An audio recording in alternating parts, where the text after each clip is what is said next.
In this video, I'll be showing a quick application of the perfect square. Now, in any of your studies in algebra, you've probably seen that if we have two numbers, then a and b, then a plus b squared is equal to a squared plus 2 times a times b plus b squared. Now, let's see how we can actually use this in a, I want to say, real-world context, and how this can actually make our lives a little easier at times. For argument's sake, if I were to ask you to calculate 1012 squared. Now, of course, you could think of this as being equal to 1012 times 1012 and proceed to go through long multiplication, but this would be quite long. What we can see here is that this is the same thing as writing 1000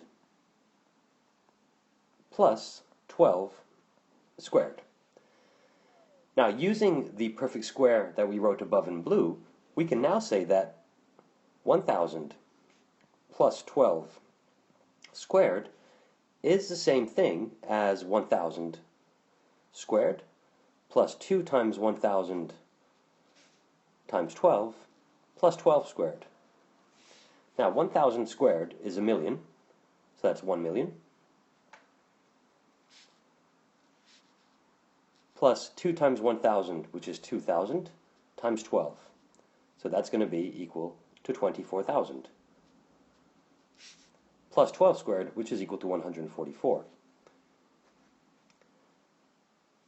Now, adding these going from left to right, I have 1 million plus 24,000, so that's going to be equal to 1,024,000. In other words, 1,024,000 plus 144. And finally, adding those last two terms, we find 1,024,144. And there you go. We've just seen that 1012 squared is equal to 1,024,144. Let's look at another example.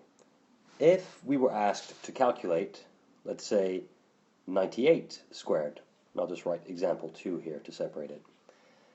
Now, to calculate 98 squared, we could use the same example again, or the same method again, rather, and say that this is equal to 100 minus 2 squared. Now, in this case, I'm going to be using the slightly different formula, but again, it's a formula for perfect squares, which I'll write above here. A minus b squared is equal to a squared minus 2ab plus b squared. So, using that formula, we can write this. 98 squared equals to 100 minus 2 in parentheses squared, which leads us to 100 squared minus 2 times 100 times 2 plus 2 squared. 100 squared is 10,000, that's 10,000 there. Minus 2 times 100 is 200, times 2 leads to 400, plus 4. Now, calculating from left to right, 10,000 minus 400 is 9,600, and we're left with the plus 4 at the end. And finally, the last step, we can simply add those two terms and say that 98 squared is equal to 9,604. And there you go.